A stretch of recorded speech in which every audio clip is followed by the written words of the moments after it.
बिस्मिल्लाहिर्रहमानिर्रहीम।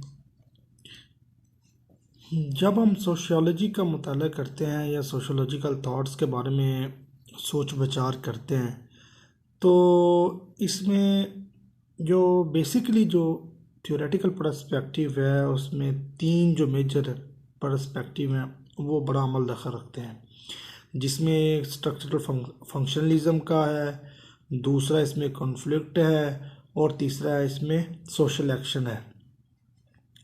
तो जो सोशोलॉजिकल थिंकर्स हैं उनका मुख्तलिफ पर्सपेक्टिव्स हैं।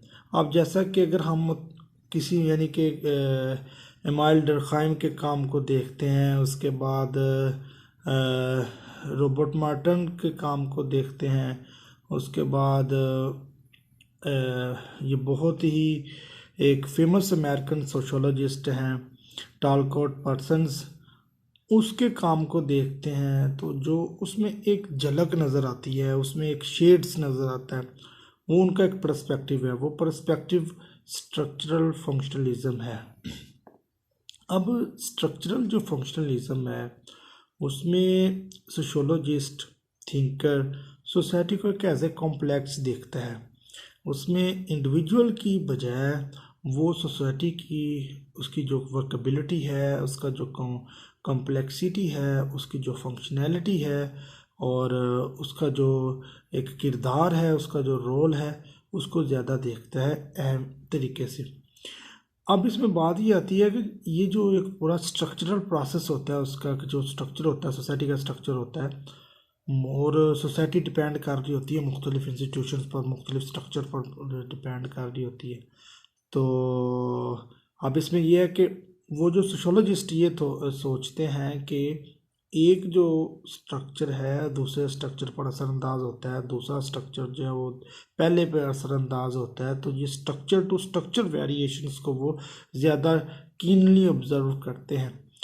तो इसमें वो ये कहते हैं कि जो पूरा फंक्शन होता है सोसाइटी, वो एक स्ट्रक्चर होती है और उसके जो मेंबर्स होते हैं वो इस पर डिपेंड कर रहे होते हैं। एमाइल डर्खाइम ने तो यहाँ तक कह दिया था कि individual is nothing, society is everything but individual is nothing. तो इससे अंदाज़ा लगाया जा सकता है कि ये कितना उसमें एक तशद्दुद पाया जाता है एमाइल डर्खाइम के इस पर्सपेक्टिव में, कि जहाँ उसने ये कह दिया कि individuals is nothing but societies matter. उसके नज़र में सोसाइटी मैटर करती है, सोसाइटी के इंस्टीट्यूशन मैटर करते हैं, सोसाइटी का स्ट्रक्चर मैटर करता है। तो इसी तरह ये तीन बड़े अहम पर्सपेक्टिव्स हैं। इसमें कॉन्फ्लिक्ट है, इसमें सोशल एक्शन है और इसमें जो स्ट्रक्चरल फंक्शनलिज्म होता है। अब देखिए स्ट्रक्चरल फंक्शनलिज्म दो अल्फाज का मरकब है, स्ट्रक्चरल और फंक्शनलिज्म।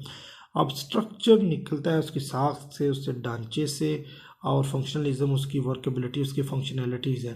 कोई भी स्ट्रक्चर है, कोई भी मशीन है, कोई भी इक्विपमेंट्स है, उसकी एक अपनी साख्त है, एक उसका अपना स्ट्रक्चर है और एक उसकी फंक्शनैलिटी है। जब ये दोनों कॉम्बिनेशन इनका मिलकर के काम करता है तो कोई आउटपुट नज़र आती है, कोई उसमें चीज़ का हासिल हमें नज़र आता है।